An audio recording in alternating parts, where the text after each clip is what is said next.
Oh my, Rita Ora, seriously. Thanks, guys. Amazing. All right, so the official iHeartRadio Jingle Ball warm-up show featuring Rita Ora, presented by Absolute. Yes. My name is Mo Bounce, by the way, so thanks for letting me stand on the stage with you. Mo Bounce. I like that. No, I like thank that. you for having me. I'm really Theme appreciate song it. right there. So we just heard your song, which, by the way, co-written by Ed Sheeran. Yes. Big ups to Ed. Big ups to the man, Ed. What was it? Okay, I like to ask anybody that's worked with Ed this question, see how you answer this. What was it like working with Ed? Was it just low-key, or was it like hype, or tell us about that. It was super diva-ish. He's like the... no, I'm kidding. He's the best person in, I think, in this industry for me as a normal human being. You know what I mean? He's so super chill, so talented. And I've known him actually since I was like 16. Because we had the same management, and then he kind of went his own way, and then I went my own way. But we just kind of stayed friends, and we just really built our own, careers. And then one thing led to another, and I asked him, can be a part of this project for me? It's really important because it's my first ever global release, so I'm super excited about that. Yeah. It took me a while to get here. I know I've been here for a while, but for me, it's a brand spanking new emotion. So it's a fresh start, and I'm really excited about it. And he said yeah, sent it to me through email, and I guess the next day I recorded it, and then it took us like 2 hours, and then we went to the pub. It was like super chill. That's how regular workday should be. Yeah. Why can't it be like that? I don't know. It was so chill. It was lovely. So let's talk about something else that's near and dear to a lot of people's hearts. The Open Mic Project. Yes. Now, why were you in particular? Exactly. Big ups. Open Mic. Why were you inspired by working with Absolute and the Open Mic Project? Tell us more about that. How long have we got? Girl, you take it. Just do what you got to do. Okay, honestly, first of all, shout out to Absolute for even having this incredible project become a possibility.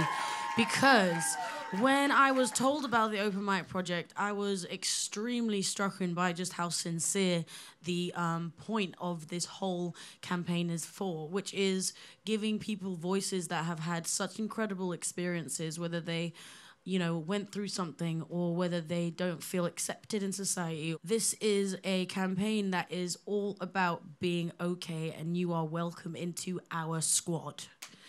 And also, it's so important for me because I relate to it very personally on so many levels, just as a female in this music industry, but also as a kind of refugee from Kosovo that moved to the UK for a better life with my family, to being able to make music for everybody globally and to perform here.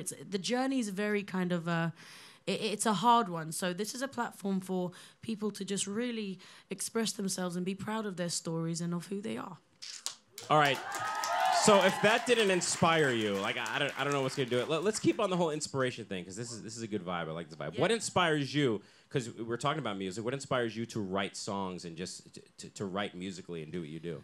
With this project in specific or in general? In general. I mean, go ahead. Okay. Because with this one in specific, it was all inspired by people's stories. So you were able to submit your own stories of acceptance. And then I had a lot of stories to read through. I mean, it was amazing. And then you kind of take all of those stories and you put it into a song. So that comes out next year. So I'm super excited about that.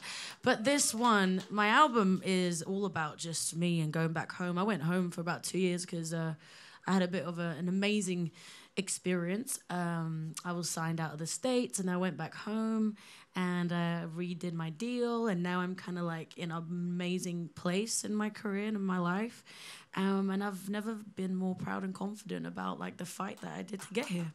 And I think you exude this feeling of you have an upper hand. Now I know there's always a lot of people to thank and to love when you have projects going on, but it feels like this is your upper hand. This is Thanks. More. Is that like That's a good... so cool. No, yeah, it is my upper hand. That's the name of the album. It's just me and my hand tonight. No, I'm kidding. No, it's totally about that. It's the upper hand because it's like, you've got to just take it by the horns, man. And I feel like there's just times in life where you just have an opportunity. You've just got to jump in, and that was my opportunity, and I just took it. Yeah, absolutely. Now, what was your story of acceptance? Because Yeah. we were talking about Open Mic Project, but I mean, everybody's got a story. What was your in particular story of acceptance? Talking about all this. Yeah, well, like I said, I moved from Kosovo to London when I was 1. So it was kind of amazing because there was so many different cultures in my school, like in my class. There was so many different ethnicities and foods and days where you had to like bring in like your family stories. I'd just bring in like all my food, and it was just like, hey, this is food from my country, yeah. And it was just like not cool.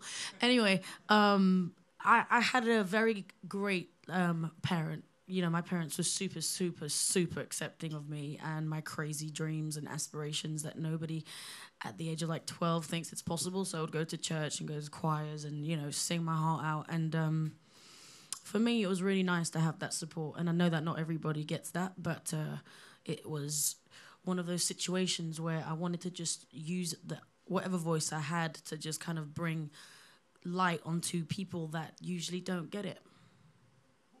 That's amazing. Yeah. That's all we need. Now, can you tell us about some of the fan stories? Because I know you said you went through a ton of those letters. Yeah. Tell us, just pick out a couple that really stood out. I mean, I'm sure they all stood out, but tell us a couple of those fan stories that really inspired you. Well, the stories were amazing. Some of them were just like 2 sentences short, and some of them were like 7 pages long. So there was a lot of submissions. If anyone's watching that did submit, thank you very, very much. And anybody in the crowd that did, thank you very, very much. It was very intense but inspiring, because for me, my fans and the growth that I've had with them, I think, has been a long, patient journey. And I feel like the stories that they've given me, it's almost like I'm talking to them without having to meet them. You know what I mean? So the pressure's on to make sure that everyone's messages come across in this 3-minute song. But there was one specific story which is about was a kid from Dominican Republic. I won't give his name, but he was from the Dominican Republic, and you know he is. He's a proud gay man, and he's super attractive. He sent me a picture. He's so hot, and I'm like, damn it, you're gay. That sucks. And yeah, and you know, he was super, you know, telling me that when he was growing up, it was so difficult, you know, to be accepted, and he had to kind of like pretend he wasn't this person that he was, and you know, all that, I guess, stuff that we all know, and you have to just act a certain way to fit in, and it just feels can't say that. Poopy. It just feels poopy poops. And oof, that was a close one. And with the poopy. yeah, so then he just explained that when he grew up, he was completely and utterly proud of who he was, and it took a long time, and you know, his family kind of disowned him, and now he's like married, and I guess it's just such a crazy story that probably I would never have known if I wasn't a part of this project. So, you know, it's things like that that really make you grateful for, like, you know, your life and us living in the city and being able to just have access to things, and you know what I mean? It's just totally amazing. Well, all the above. I mean, if you had to check Sorry all the for above. preaching. Sorry. No, that's good. Preach, Rita. Go ahead, do it. Speaking of preaching, we want you to preach with your music. You want to do another song? Oh yeah, I would love to. Let's do it, Rita Ora.